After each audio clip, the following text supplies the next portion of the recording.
and I'll wrap up, okay? And those images will be the proof.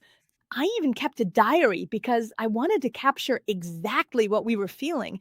But today I was talking to Laura about it and it made me laugh. Just think, the whole left is outraged about the AIS's methods. Of course, in that case, it was extreme because unfortunately, two people died. Where was this whole democratic left back then? While they were beating us with batons, shooting at us, along with the migrants. Because, you see, they came out from the mouth of the port.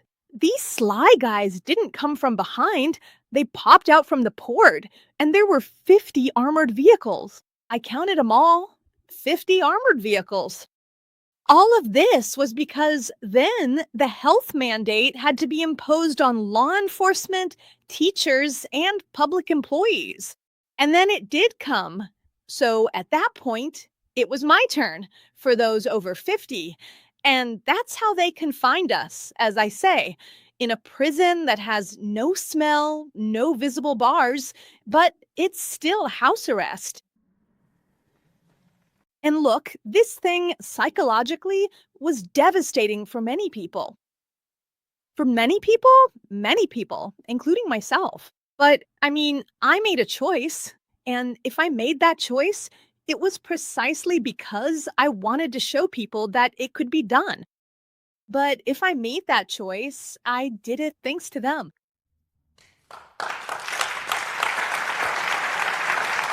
I did it thanks to these young people. Because I said, if they say no, then we all can do it. So a few days ago, we talked, right? And we had prepared an outline for this moment, but that outline has completely gone out the window. No, I'm telling you. I'm telling you. So, At this point, maybe there's even more warmth. Let's say something else. Let's say well, Andrea, is it's all off track. yeah, everything's gone off track. We know that at 8:15 p.m. we need to make time for some questions. Okay, that's fine. Let's keep going like this. And I wanted to say two things as well. The example, Stefana, you know why I think we've always recognized each other? It's because we're both very straightforward people and also pretty consistent. That example, that situation, which was unprecedented, at least in Italy, was something that got us legal experts involved too. It was a big deal among us jurists. And tonight, there are many colleagues from our association here, many lawyers from our association who, over the years, have fought very important battles to protect the rights of all citizens, even those who weren't directly involved. So, what I want to say is, aside from the fact that 4 or 5 of our members are here tonight, and there were those 15 or 20 who went from Bologna to Trieste, them too. Georgia Campana gave a beautiful speech in the square in Trieste, saying that Stefano's example, and not of these young people, reminded us of a very important aspect of our democratic life, of what a civil society should be. That is, before there is a fundamental right recognized by a legal system, like our Constitution, the Constitution of the states, there is always a natural right that comes before and stands behind the fundamental right.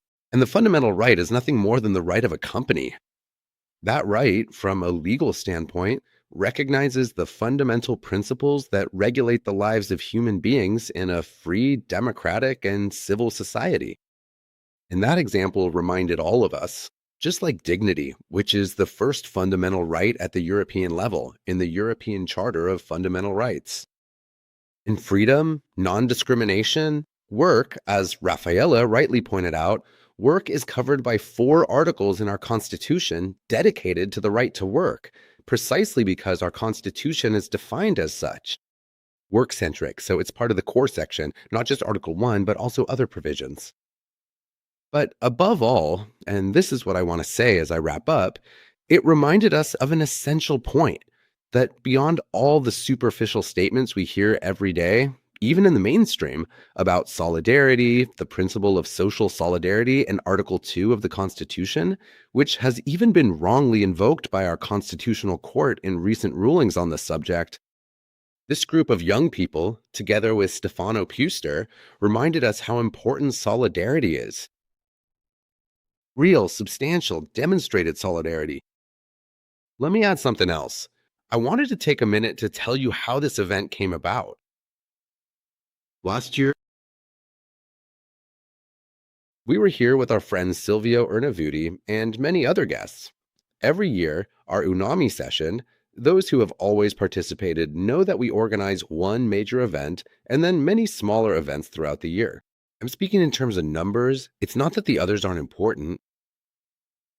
Last year, Stefano, whom I had invited as president of Euronymous, told me he couldn't make it. But he said, I'll join remotely, and he connected through the screen. Then he made me a promise. He said, if after my whole legal process, I manage to win my labor case in the Supreme Court, I promise you that next year I'll be in Bologna.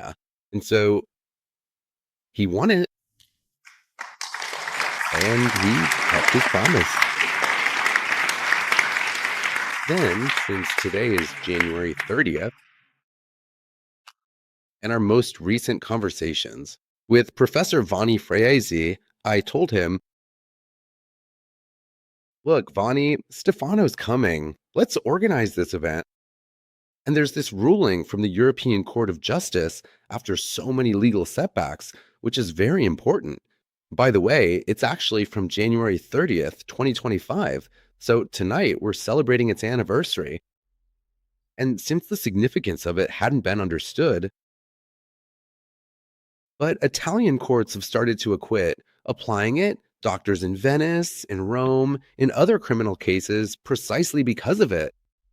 From that ruling, in which Vanni, this brave man, had the courage to give a legal mandate to me and to my close friend, attorney Olga Milanese, to challenge the marketing authorizations of the COVID vaccines and to sue the European Commission. You have to understand, this is no small thing.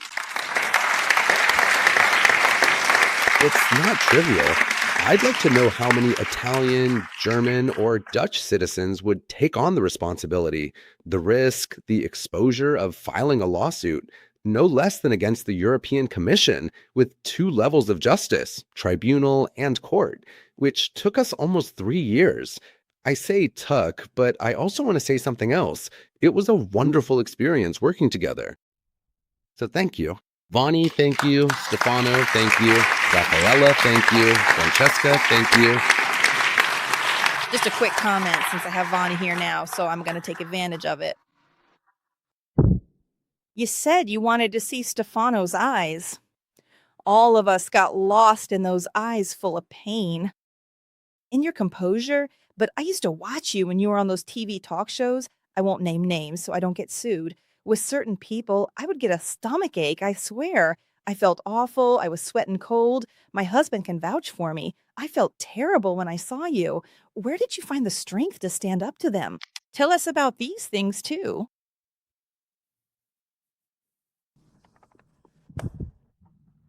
Well, first of all, let me start with a thought. Honestly, I already found it absurd that they would invite me on TV because, frankly, it seemed like an own goal. Maybe they didn't realize that I have the data. I'm not just there to give opinions or something. Then, after that, the whole thing started back then with Sillery. They called me for a moment saying, oh, look, the undersecretary is here too. They told me that 30 seconds before putting me on air. Without knowing, in fact, someone else took care of it because at the time, Salevi had actually been my classmate at university. So what was supposed to be a trap for me ended up becoming a problem for them.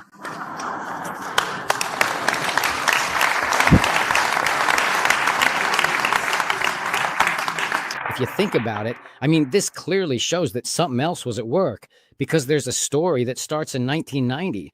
Then who would have ever guessed that 30 years later, you would meet him again under circumstances like these? Since I was certain, for example, that they wouldn't let me speak a lot because I'm sharp enough to understand how things work. So on that occasion, I thought, what can I say to people in 20 seconds that could reach anyone? And I thought, luckily, or maybe it just came to me, the inspiration to say, look, find the expiration date. A Pfizer's trial, pull it out and say it publicly. 2024. We're in 2021. It's not experimental. Why did I focus on that point? Because it was important to me that people understood that if they started lying about that, it meant there was something going on. It was all a lie. On other occasions that happened, on the one hand, you have to kind of shield yourself because there were times when I really had to rely on my self control, which thank God worked. But it worked mainly because I felt a huge sense of responsibility in that moment because I knew that the words I would use, and that, by the way, would reach people who probably would never have listened to me in any other way. Because if you end up on Last Seven or other channels, it's clear that there's a specific audience that watches that kind of TV. So I thought that whatever happened, since the message, well, I wasn't important, clearly. What really mattered was that a message reached people. And so, thinking about it, I said to myself, how am I supposed to do this, stuck in this madhouse with people yelling, laughing, shouting while they turn down your mic? Because you already know how it's going to end. I said, how am I actually supposed to get a message across to people if maybe they won't even let me speak?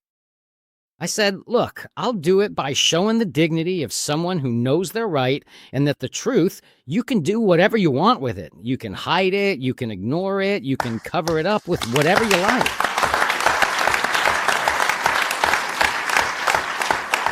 But that quality, sometimes students, I say, look, the truth has a sound. It's a particular sound.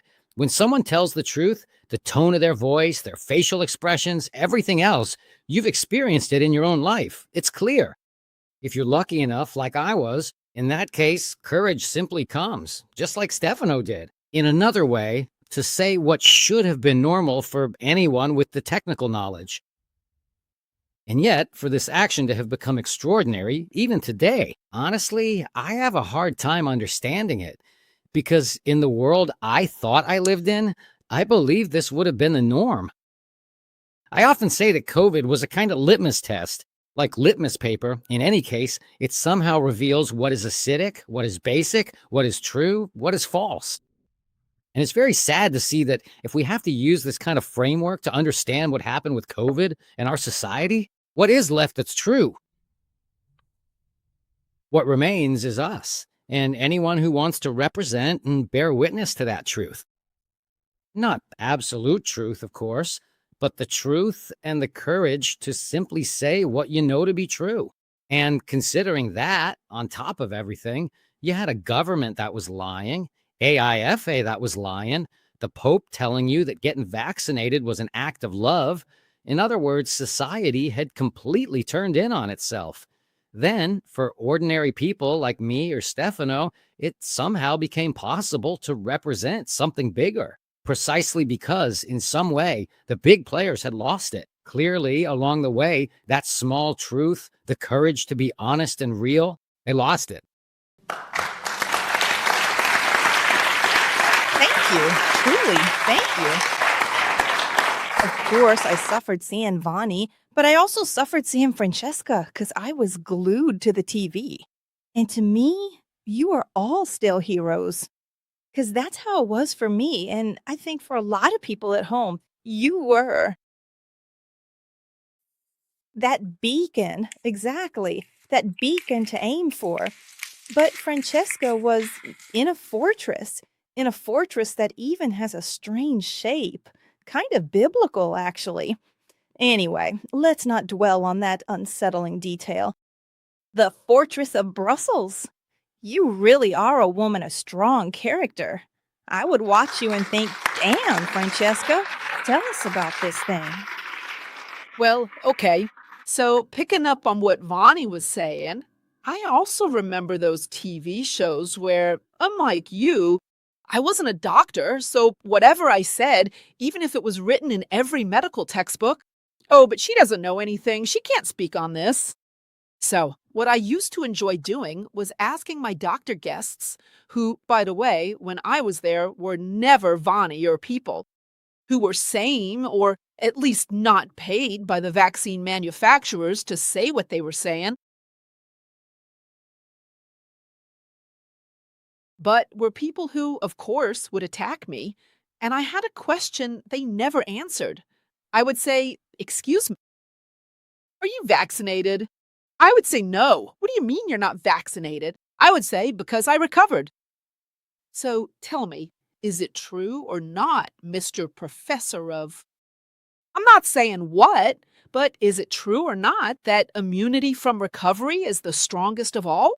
And isn't it true that there's no vaccine that gives you stronger and longer lasting antibodies than immunity from recovery? And that's when they would change the subject. And since people at home, contrary to what they think, aren't completely clueless, in fact, maybe they can actually connect the dots.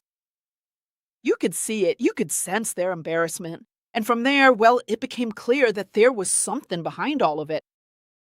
It was a topic that needed to be explored further to really understand what was going on. Going to Brussels, of course, I was in the Palace of Madness, where we also had arrows on the floor, elevators, social distancing, the vaccination center, where everyone rushed to get their shot before anyone else, things like that. We weren't even allowed in unless we had taken a molecular swab test every 2 days, which, as Brunetta used to say, practically skinned us alive. Some of my colleagues, whom I met on this occasion, it was a chance to network with colleagues from countries and parties that were completely different. From the Lithuanian Green, Jakalunius, Stasis Jakalunius, to the Romanian Christian Terrace from the Conservatives, to Virginie Giron from Marine Le Pen's French Party, to Christine Anderson from the German AfD, Ivan Senchik, who is an independent member of parliament from Croatia, and then several others, like the very famous Dutchman Rob Roos, the specific individual who went viral globally when he asked the critical question during the hearing. The Pfizer representative, who was sent as a joke because he didn't have the guts to show up himself, he asked her, "Have you ever tested the vaccine to see if it works against transmission?" And she, giggling, said, "No, we didn't have time because we had to go at the speed of science." The speed of science. And there we were, not knowing whether to laugh or throw ourselves on the ground and cry. We realized that at that moment, everything had collapsed because as soon as that video was posted on social media, the whole narrative crumbled. So if you get vaccinated, not only do you get sick and die, but you also make others die, just like the so-called Superman Drake said. It was all a lie. We knew it from day one because, unlike many others, we actually read the documents, plain and simple. We were there. We read both the Pfizer package insert, where it was written that it wasn't written anywhere, that it prevented infections, but also in the EMA documents that authorize these products for emergency use.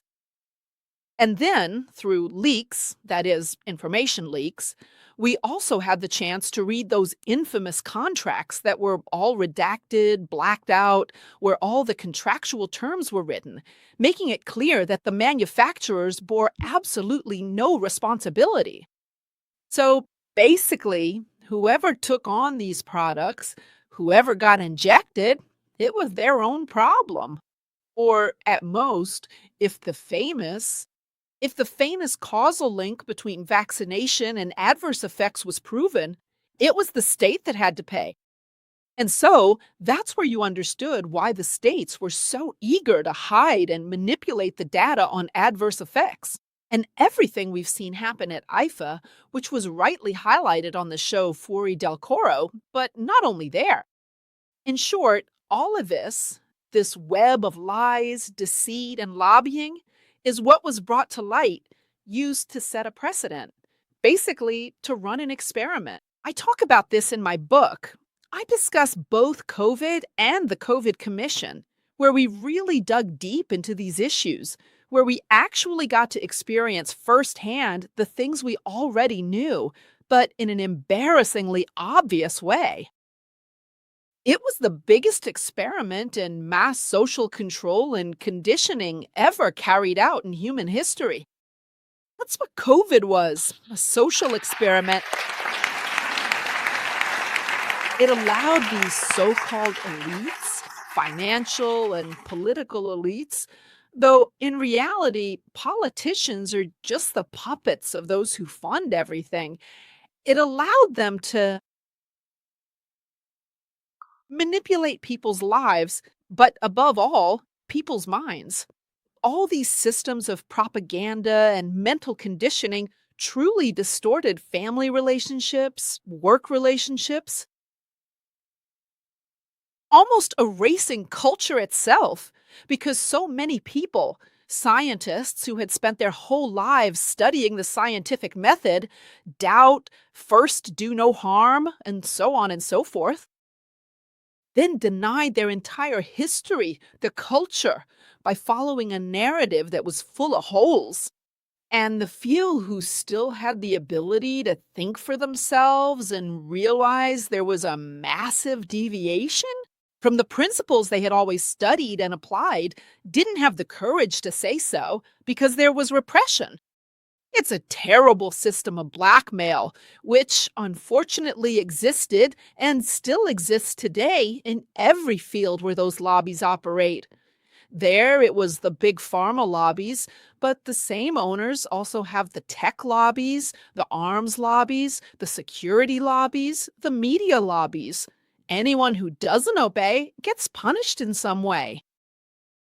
And so, this system, based on blackmail, threats, and intimidation, was used without restraint. From there, you could see who wouldn't bow their heads, wouldn't kneel, wouldn't let themselves be pushed around, but kept moving forward. Thank God for that.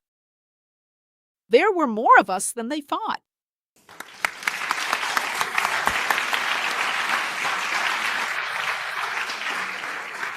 So, can you hear me? Sorry, go ahead. Sorry, I just wanted to take a moment to thank Francesca as well, because I don't think she even realizes what she's done. Why? Because by now we live with the idea, for example, that politics is basically useless. It's just a joke. Whoever gets there will just repeat what was said before, even if, maybe in other circumstances, without being in government or anything like that, they might have said something different. Even just seeing a single person who has the courage and consistency to carry on their own battles against the current and to find others like them. Anyway, individual cases, just like what has happened across all other fields. For me, it was another big breath of fresh air because a part of me thought, so it is possible beyond what they want us to believe. So thank you.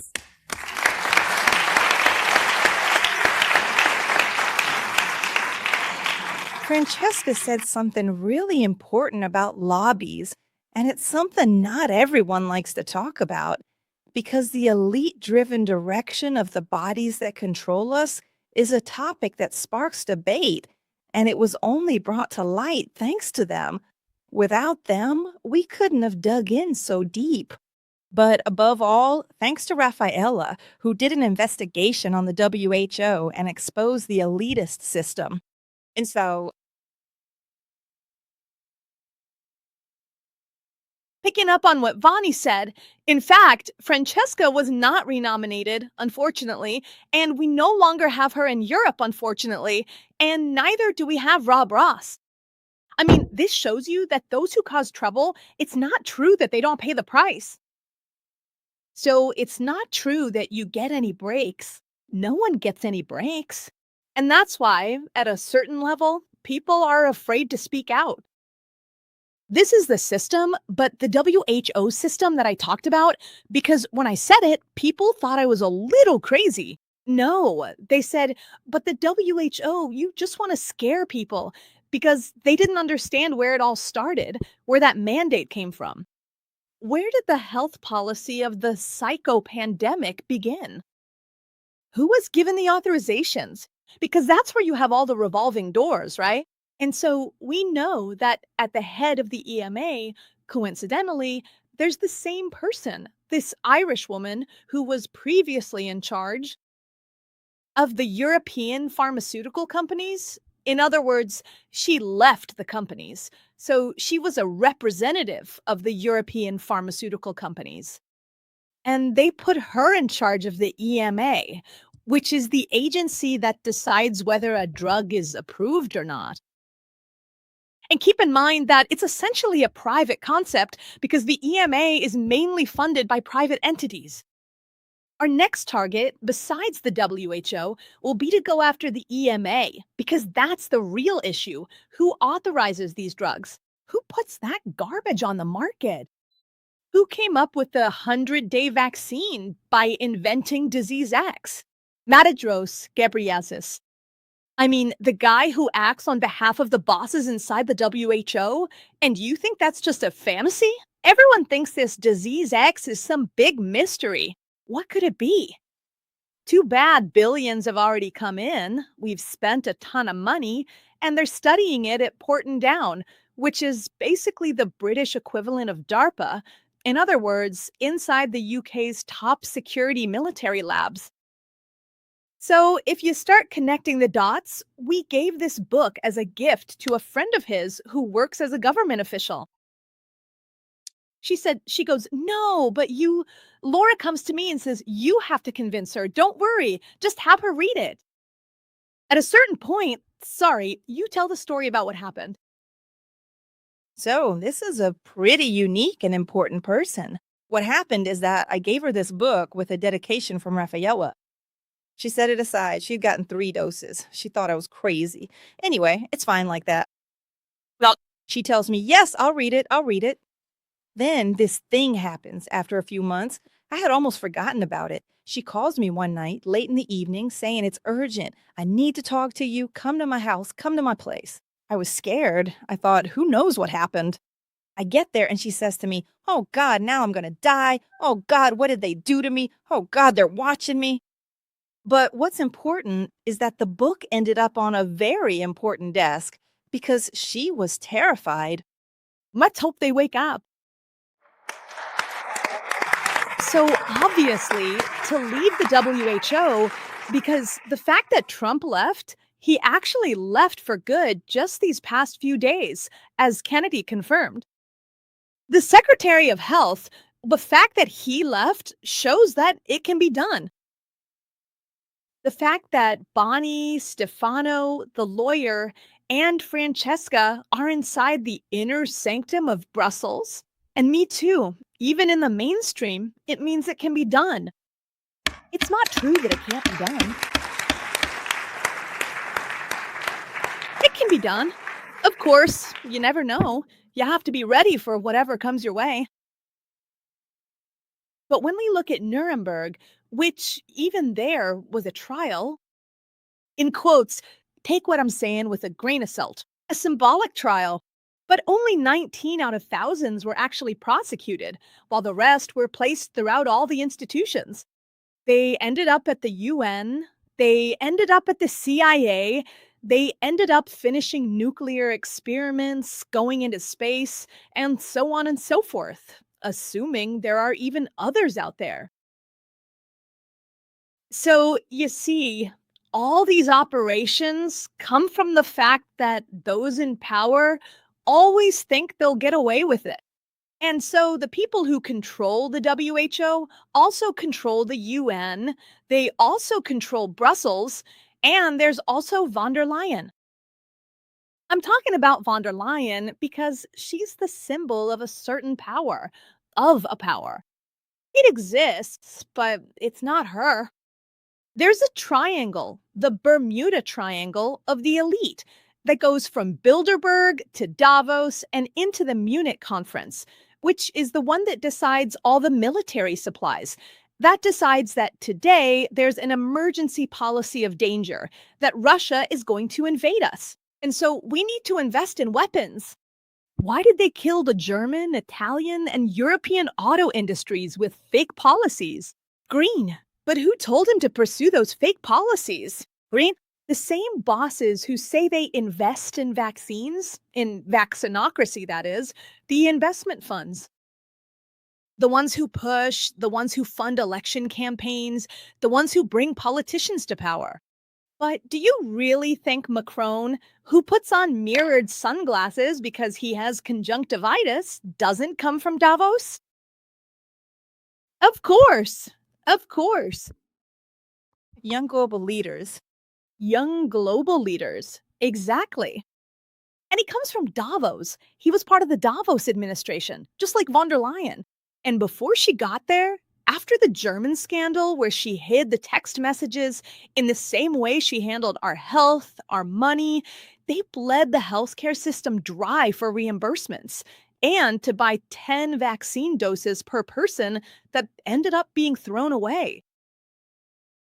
I get it, but we paid for it. I get it. But who made those contracts? She did it with text messages to her friend Borla, who gives her husband a job. And after the scandal in Germany, she ends up in the most important seat. Because if Francesca has time to tell you, even Europe is a farce, guys. There's a supposedly democratic elite that runs everything. And the commission doesn't owe anything to anyone. Read the Maastricht Treaty. They don't answer to anyone, no one. And who are the experts of von der Leyen? Who, what a coincidence, as Berlin reported, lists their residence because I went all the way to her house and she sent the Carabinieri, police, army, everyone after me. But where does she live? Inside the Brussels palace. Why? And why do you think that is? Because it's an extraterritorial zone. If something happens, no one goes in to seize anything. And she's the one who holds the secrets. But where does she come from? But she was on the board of directors at Davos. Her right-hand person comes from McKinsey in Berlin. She's a woman from the Munich conference where McKinsey is in charge. Guys, it's these people. These are the ones who went after Trump, and now they want to establish a new order. Unfortunately, that's just the reality. But these are the ones in charge, and the word disinformation was coined by Tedros Ghebreyesus at Davos. But the WHO is a very important institution because the WA is like a ministry of truth that puts its stamp on all the global emergency policies that serve to benefit these masters, the elites, who operate through multinational corporations in food, weapons, healthcare, so vaccines or other medicines. This is the mechanism, and so if you understand the mechanism, it makes you scared. But you try to fight it. You're gonna have to fight. Because in the end, we try to fight the system in any way we can, thanks to lawyers like me, associations like this one, who have managed to keep going and never throw in the towel. Because together we can go further. But it also takes the strength of individuals like Stefano to dare to move forward because he took his case to the Supreme Court. What happened? Tell us briefly, because a lawyer can also hold out and, with some luck, mind you, by persevering, can find. Because I believe in this. I believe that evil can be banal, but there is always a light that guides the pure-hearted. And so, in every field, there are pure people, even in the administration of justice. Someone, every now and then, you find them. But then, besides the 8 precautionary measures, the 2 DASPOs, one in Rome for a table and 3 chairs, and one in Pordenone, where I spent 6 hours at the police station with my wife because I was accused of trying to break into a hospital. And there, I got 3 years of DASPO. After that, we won all of those. The precautionary notices are over, all of them dismissed. 2 in total. No further action was taken, and then there was the labor lawsuit, which seemed like the simplest one. But unfortunately, we've now reached the 5th level of appeal, even though usually there are only 4. In my case, we've gotten to no. But it's true. I didn't even know that myself. So we went through it for the labor lawsuit. There are basically 2 kinds of first hearings, where I lost, then I appealed to... And the Court of Appeals ruled that my dismissal was legitimate.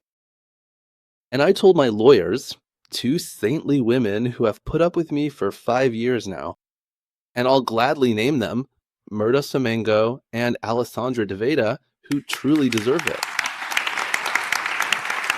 Just for putting up with me, they deserve a big round of applause. I'll tell you an anecdote later. Rualda Stefano, Alessandra DeVeda, who is also part of our national legal group. We made it to the Supreme Court. They did an amazing job. And we got to the point where one day I get a phone call. Rafaela, not even my lawyer, calls me and says, "What did you do? Did you win?" I said, "Look, honestly, I haven't even gone yet. Thanks for telling me, since you were with a new product, I think." At that moment, Alessandra calls me. She has to finish, "Look, Stefano, we won." Okay, I don't know what to say, because at that moment, I can assure you, I had already talked to myself. Honestly, however it turned out for me, I just wanted it to be over. Because it had really become something unbearably heavy. Not even so much financially, because we made different choices. I went to work a season in the mountains, I worked as a cook's assistant, and I was a night watchman. In quotes, my wife put up with me. We're still together. She loves me, so I'm happy about that. It seemed like the Supreme Court had put an end to it because they said my firing was retaliatory, it was unlawful, and so I was completely right on every point. But they sent everything back to the Court of Appeals in Venice because the Court of Appeals in Trieste couldn't overturn what the Supreme Court had said. And it seemed like everything would be over in January. On December 23rd, I got the news that everything will be decided on October 1st, 2026. So that's when everything will be settled. Still, it's a victory. I'm happy. This shows me I need to keep going. It was a moment. That day, December 23rd, I told my wife, that's it. We can't do this anymore. It's impossible. We just can't keep going. But instead, here we are, thanks to her, who's over there watching me. She's way back there. Look, she's looking at the entrance, and right now she's probably hating me like always. But let's just say it was tough. It was a long road. Later on, at the end, if I can, I'll have to thank so many people. I'd like to thank each and every one of you because you have no idea what these past 5 years have been like. All the different messages, the phone calls, even the silly likes, because I'm not really into social media. For me and my family, they really made a huge difference. I'm sure of it.